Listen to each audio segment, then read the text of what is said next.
Hola amigos de La Hora Literaria. Desde la muy bella y noble Guatemala de la Asunción y desde el portal de la misma, en Plaza Central, Zona 1, tengo el gusto de compartir con ustedes el cuento La Tenta de la colección Los Cuentos del Viejo Portal, de su autor el escritor guatemalteco Juan Luis Gálvez Santisó. En tiempos pasados, que no sé si aún lo hacen, había un juego llamado La Tenta. Este juego consistía en que se sorteaba entre un grupo de patojos, la persona que tenía que correr a todos hasta alcanzar al que pudiera y en ese momento a él le tocaba correr a los demás y esa era la gracia, huir de alguien que quería alcanzarlo y el otro liberarse de la tarea de cohur a los demás. Me parece que fue por los inicios de la década de los años 40, más o menos por el año de 1943. Victoriano Sigüenza pasó a vivir justamente en la tercera casa de la tercera avenida y tercera calle S de la zona 1, es decir, 3 casas antes de llegar a la tercera calle.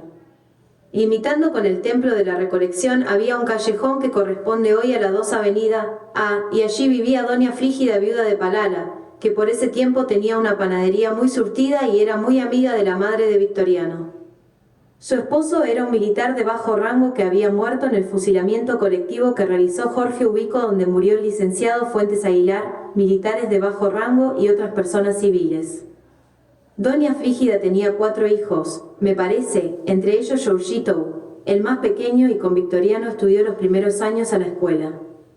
Cuando tenía más o menos 6 años, Georgito enfermó de gravedad y estuvo varias semanas hospitalizado. Ya se moría porque le dio meningitis. La madre de Victoriano le decía que terminara sus deberes y ella se apuraba con sus quehaceres y se iban a comprar el pan con doña Frígida. Ella se devoraba el tiempo hablando de 1000 cosas con doña Frígida y todas las señoras que hacían del lugar su punto de reunión. Toyano, como cariñosamente le llamaban a Victoriano, tampoco sentía el tiempo y jugaba de 1000 cosas con todo el patojal que a esa hora se juntaban. Georgito era el que más tenía que correr a todos. Se había recuperado, pero no era normal como sus hermanos, es decir, antes que se enfermara ya hablaba bien, pero después se volvió tartajo, torpe y muy violento. Tal fue el caso que en una oportunidad le arrancó un pedazo de oreja a un niño. Así crecieron en aquel barrio, jugando, tenta y huyendo del tal Georgito, mientras todas las doñas se entretenían en sus eternas tertulias. Para los días de la Revolución, pasaron encerrados una semana, pero después se fueron respirando aires de paz y libertad. Entrado el primer gobierno de la Revolución hubo muchos intentos de golpes de Estado y una tarde cuando Toyano se apuraba para hacer sus deberes pasaron tirando una bomba, el estruendo fue terrible y su madre se asuntó mucho, porque hasta se rajaron algunas paredes de la vieja casa donde viví Ceroán. La madre de Toyano comenzó a buscar casa en otra parte y así fue como poco tiempo después se fueron a vivir al barrio Gerona. La verdad es que la amistad entre doña Frígida y madre de Toyano era entrañable y duró hasta que las dos fallecieron. Primero se fue doña Lipa, madre de Toyano, y después doña Frígida. Esto sucedió hasta fecha reciente, ya cuando los muchachos eran grandes. Conforme crecieron las visitas continuaron recíprocamente entre doña Frígida y doña Lipa. Era evidente que Georgito se había quedado con cierto daño en la cabeza, su retraso era cada vez más evidente y doña Frígida ya se había consolado de esa penosa realidad. Por los tiempos que se dio la renuncia del coronel Jacobo Arbenz, la situación fue empeorando y para la familia de Toyano, fue especial porque su abuelo materno había estado muy relacionado con ese gobierno y aparte de eso vivió largo tiempo en casa de Toyano. Cuando llegó el supuesto gobierno de la liberación, todas las personas que de alguna forma se consideraban ligadas a los gobiernos revolucionarios eran acusadas de comunistas y no se tocaban el alma para encarcelarlas o matarlas.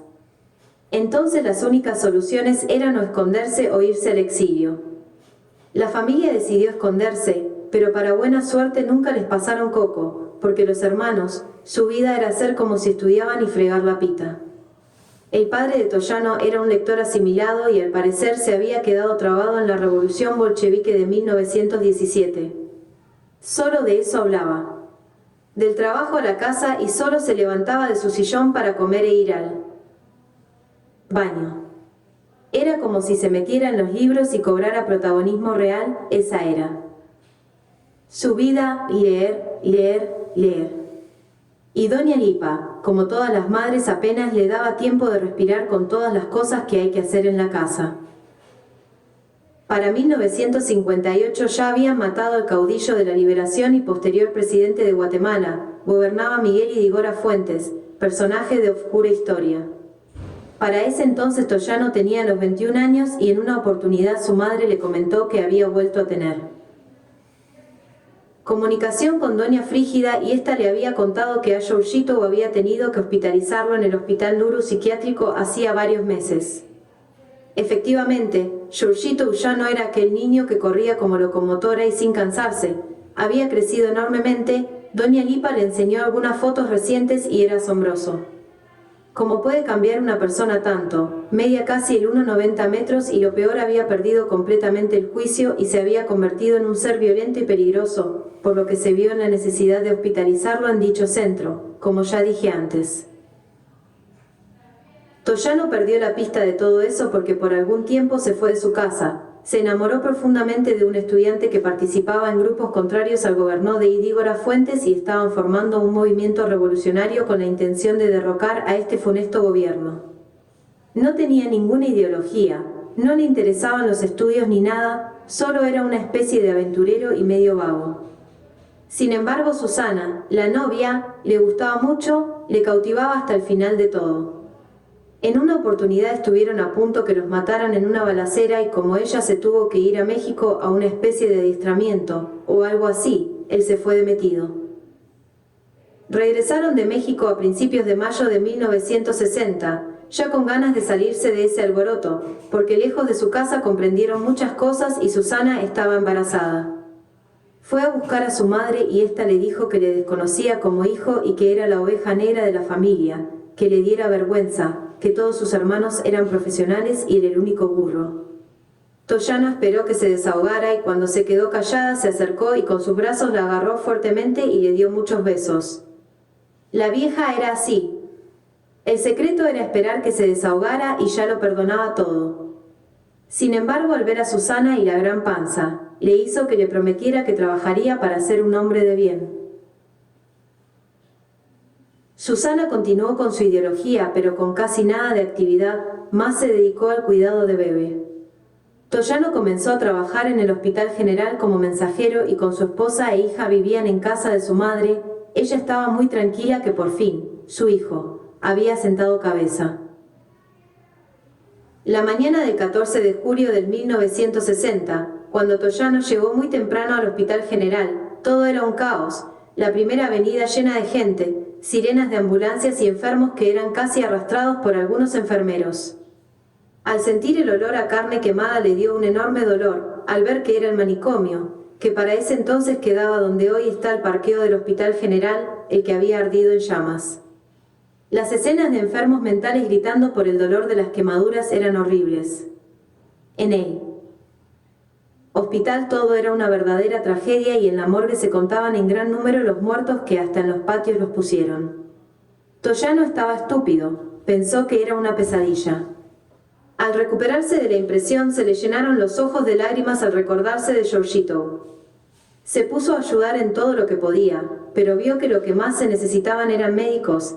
Entonces dispuso a regresarse a su casa que quedaba a unas cuadras al oriente del hospital, porque su hermano pequeño estaba en el último año de la carrera de medicina y se mantenía estudiando para su privado. Sabía que él podría ser de gran ayuda. Aparte de la penosa situación de tanto enfermo del manicomio herido por las quemaduras y no digamos de los que habían muerto, también se lamentaba de todos los que habían logrado escapar y el riesgo de perderse. Pero también era importante considerar que entre los supuestos enfermos mentales que se habían escapado, había gente sumamente peligrosa, incluso asesinos, como el famoso caso de Paco Loco, tremendo caso de canibalismo y del que se decía que se había comido a su abuela y un hermano. La situación era grave porque por las calles deambulaban los enfermos del manicomio, unos tirados en el suelo durmiendo, otros acurrucados llorando y algunos pidiendo ayuda. Para ir a su casa, bajó por la 11 calle, cruzó a nivel de la tercera avenida y cuando pasaba por el callejón que corresponde a la 10ª calle, alguien a lo lejos gritaba su nombre con impaciencia. Al ver hacia atrás vio que a lo lejos un hombre corpulento y de aspecto de energúmeno corría rabioso hacia él. Se le paralizaron las piernas. Y conforme se acercaba pudo identificar que era Giorgito. En un momento pensó mil cosas. Ya antes he dicho que se había convertido en un loco capaz de matar a cualquiera. Corrió, corrió, corrió, como nunca lo había hecho en su vida, y mientras más corría más se le acercaba. La gente solo miraba tontamente la escena y nadie hacía nada a pesar de los gritos de desesperación del pobre Toyano. Para no hacer más larga la historia, llegó hasta el portal del comercio y entró y salió varias veces por los pasajes y en su desesperación se metió en la catedral y corriendo entre las bancas ya casi lo alcanzaba, si no es por una ancianita que se encontraba rezando. Giorgito se tropezó y se puso más furioso, se levantó y siguió corriendo. Entonces Toyano sintió más terror, pero ya las piernas no le daban y logró salir del recinto aquel, pero al pasar por las gradas cayó bruscamente y en cosa de segundos se encomendó a Dios y que fuera su voluntad.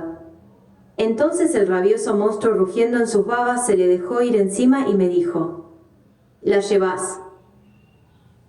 Espero les haya gustado y estaré con ustedes pronto, con una nueva entrega, en este su programa, La Hora Literaria. Chao.